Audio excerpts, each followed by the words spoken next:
सर्वत्र गोविन्द नाम संकीर्तनं गोविन्द गोविन्द। ॐ श्रीकृष्णाय तुभ्यं नमः। इति श्रीमद्भागवत महापुराणम् अष्टमस्कन्धः अथ एकविंशोऽध्यायः। श्रीशुक उवाच सत्यं समीक्ष्याब्जभवो न केन्दुभिः हतस्वतामद्युतिरावृतोऽभ्यगात् मरीचिमिश्रा ऋषयो बृहद्भृताः सनन्दनाद्या नरदेवयोगिनः वेदोपवेदानि यमान्वितायमाः तर्केतिहासाङ्गपुराणसंहिताः ये चापरे योगसमीरदीपित ज्ञानाग्निना रन्दितकर्मकल्मषाः ववन्दिरे यत्स्मरणानुभावतः स्वायम्भुवं धाम गता कर्मकम् अताङ्ग्रये प्रोन्नमिताय विष्णोः उपागरत्पद्मभवोर्हनोदकं समर्च्य भक्त्याभ्यकृणाच्युचिश्रवा यन्नाभिपङ्केरुगसम्भव स्वयं दातु कमण्डलुजलं तदृक्रमस्य पादावने जनपवित्रतया नरेन्द्र स्वर्धुन्यभून्नभसि सा पतति निमार्ष्टि लोकत्रयं भगवतो विशदेव कीर्तिः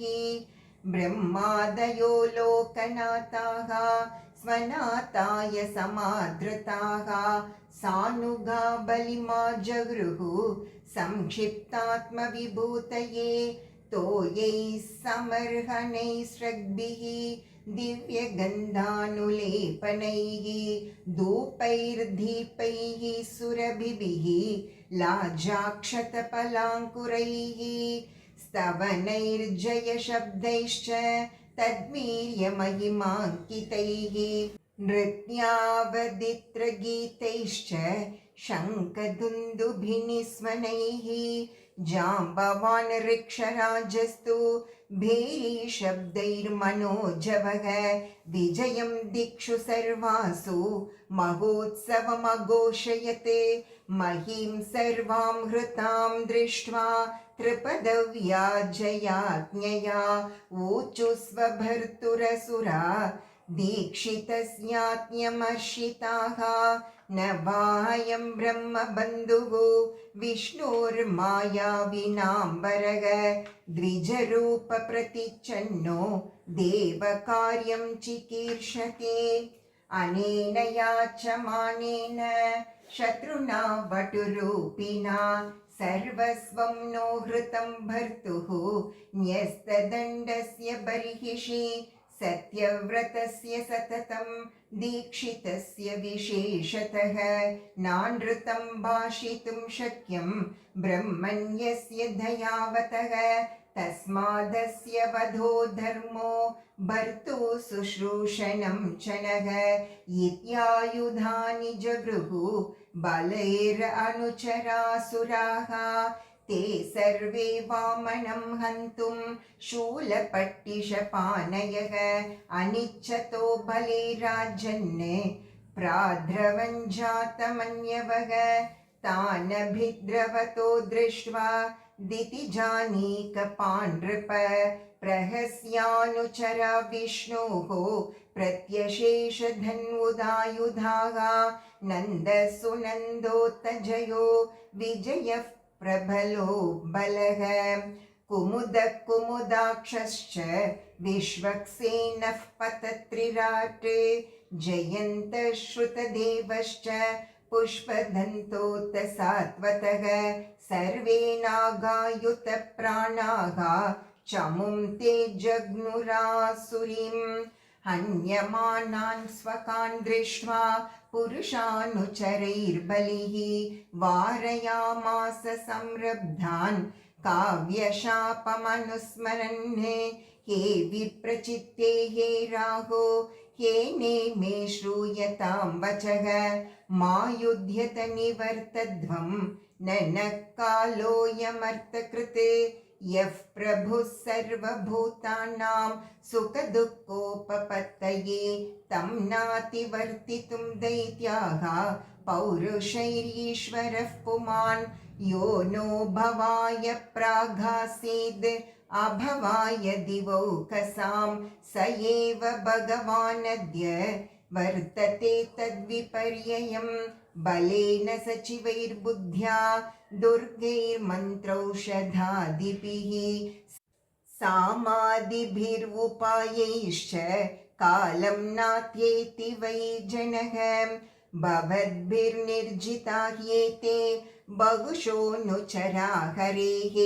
दैवेर्तदैस्त एवाद्य युधि जित्वा नदन्ति नः एतान् वयं विजेष्यामो यदि दैवं प्रसीदति तस्मात् कालं प्रतीक्षध्वं यो नोर्तत्वाय कल्पते। श्रीशुक उवाच भक्त्योर्निगदितं श्रुत्वा दैत्यदानवयूतपाः रसां निविविशुराजन्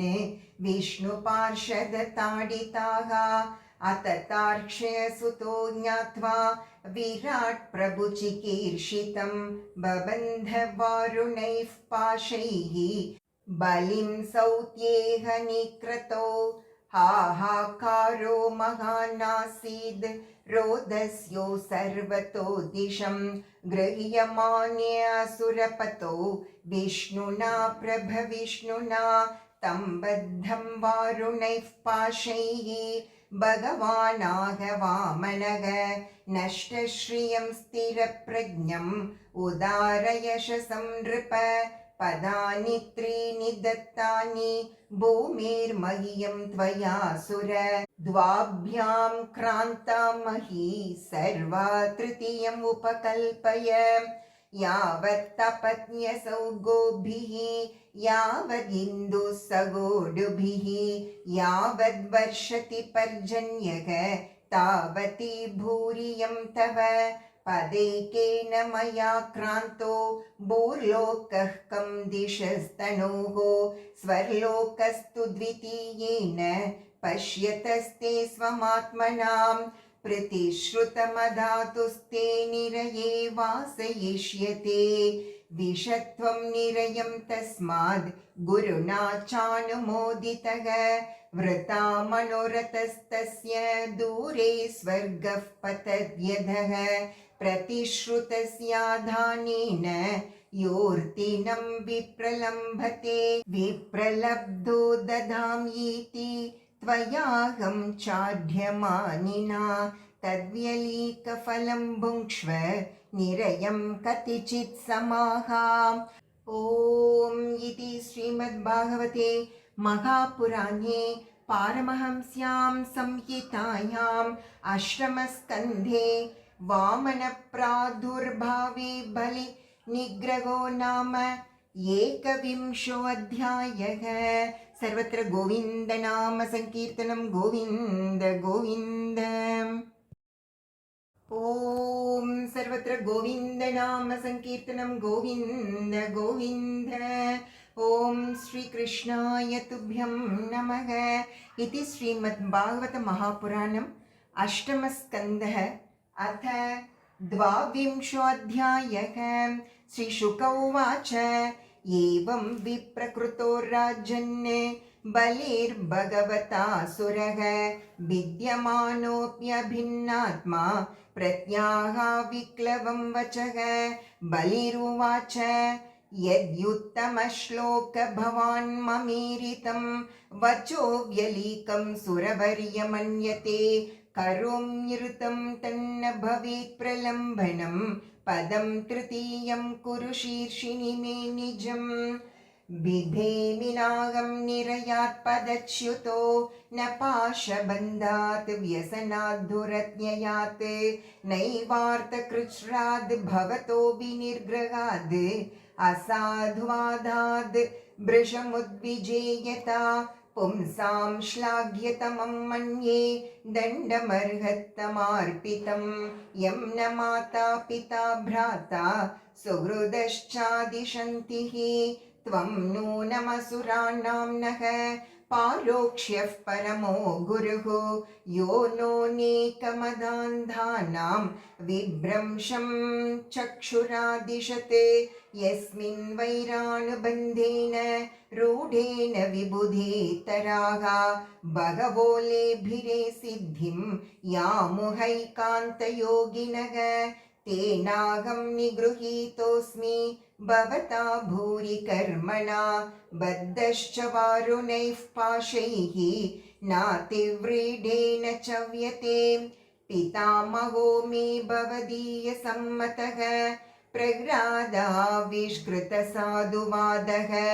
भवद्विपक्षेण विचित्रवैशसं सम्प्रापितस्त्वत्परमस्वपित्रा किमात्मनानेन जगाति योऽन्ततः किं रिक्तहारैर्स्वजनाख्यदस्युभिः किं जायया संसृतिहेतुभूतया मत्स्यस्य गेहै किमिहायुषो व्ययः इत्थं स निश्चित्य पितामहो महान् अगाधबोधो भवतः पादपद्मं ध्रुवं प्रपेदे ह्यकुतो भयं जनाद् भीतस्वपक्षक्षपणस्य सत्तमः अताहमप्यात्मरिपोस्तवान्तिकं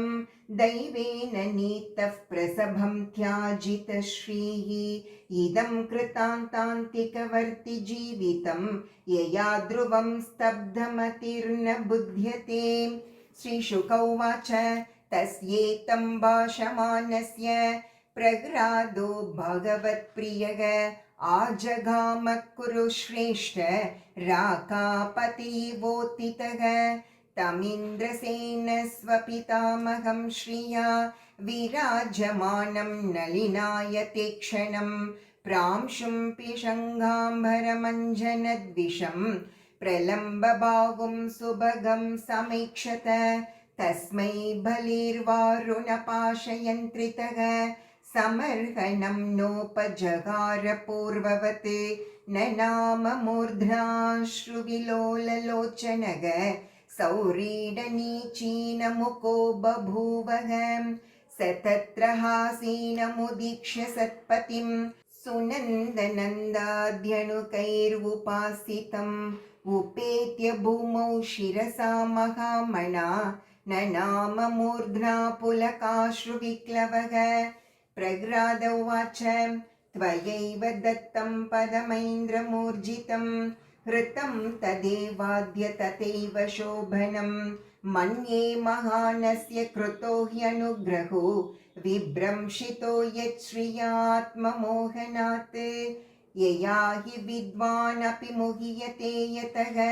तत्को विचष्टे गतिमात्मनो यथा तस्मै नमस्ते जगदीश्वराय वै नारायणायाखिल लोकसाक्षिणे। श्रीशुक उवाच तस्यानुशृण्वतो राजन् प्रह्लादस्य कृताञ्जलेः हिरण्यगर्भो भगवान् उवाच मधुसूदनं बद्धं वीक्ष्य पतिं साध्वी तत्पत्नी भयविह्वला प्राञ्जलिर्प्रणतोपेन्द्रं बभाषे वाङ्मुखी नृप। विन्ध्यावलिरुवाच क्रीडार्थमात्मन इदं त्रिजगत्कृतं ते स्वाम्यं तु तत्र कुधियो परयीश कुर्युः कर्तुः प्रभोस्तव किमस्यत आवहन्ति त्यक्तह्रियस्त्वधावरोपितकर्तृवादाः। ब्रह्मोवाच भूतभावनभूतेश देवदेव जगन्मय मुञ्चैनं हृतसर्वस्वं नायमर्हति निग्रहम् कृत्स्नातेनेन दत्ता भूः लोकाः कर्मार्जिताश्च ये निवेदितं च सर्वस्वम् आत्मा विक्लवया धिया यत्पादयोरषडति सलिलं प्रदाय दूर्वाङ्कुरैरपि विधाय सतीं सपर्याम् अप्युत्तमां गतिमसौ भजते त्रिलोकीं दाश्वानविक्लवमनाः कथमार्तिमृच्छेत्। श्री भगवान् उवाच ब्रह्मण्यमनुगृह्णामि तद्विषो विदुनोम्यगं यन्मदः पुरुषस्तब्धो लोकं मां चावमन्यते यदा कदाचित् जीवात्मा संसरन् निजकर्मभिः नानायोनिष्वनीशोऽयं पौरुषीं गतिमाव्रजेत् जन्मकर्मवयोरूप विद्येश्वर्यधनादिभिः यद्यस्य न भवेत् स्तम्भः तत्रायं मदनुग्रहः मानस्तम्भनिमित्तानां जन्मादीनां समन्ततः सर्वश्रेयः प्रतीपानां हन्तमुह्येन मत्परः एष दानवदैत्यानाम् अग्रणीः कीर्तिवर्धनः अजैषीदजया मायां सीदन्नपि न मुह्यति क्षीणरिक्तश्च्युतस्थानात् क्षिप्तो बद्धश्च शत्रुभिः ज्ञातिभिश्च परित्यक्तो यातनाम्यनुयापितः गुरुणा भर्त्सितः शप्तो जगो सत्यं न सुव्रतः चलैरुक्तो मया धर्मो नायं त्यजति सत्यवाक् एष मे प्रापितस्थानं दुष्प्रापम् अमरैरपि सावर्णिरन्तरस्यायं भवितेन्द्रो मदाश्रयः तावत् सुतलमध्यास्तां विश्वकर्म विनिर्मितं यन्नाधयो व्याधयश्च क्लमस्तन्ध्रापराभवः नोपसर्गानि वसतां सम्भवन्ति ममेक्षया इन्द्रसेनमगाराज याहि भो भद्रमस्तु ते सुतलं स्वर्गिभिः प्रार्थ्यं ज्ञातिभिः परिवारितः न त्वामभिभविष्यन्ति लोकेशाः किमुता परे त्वच्चासनातिगान् चक्रं मे सूदयिष्यति रक्षिष्ये सर्वतोऽहं त्वां सानुगं सपरिच्छदं सदा सन्निहितं वीर तत्र मां द्रक्ष्यते भवान्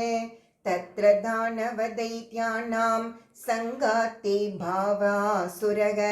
दृष्ट्वा मदनुभावं वै सद्यः कुण्डो विनङ्क्ष्यति। ॐ इति श्रीमद्भागवते महापुराणे पारमहंस्यां संहितायाम् अष्टमस्कन्धे वामनप्रादुर्भावे बलिवामन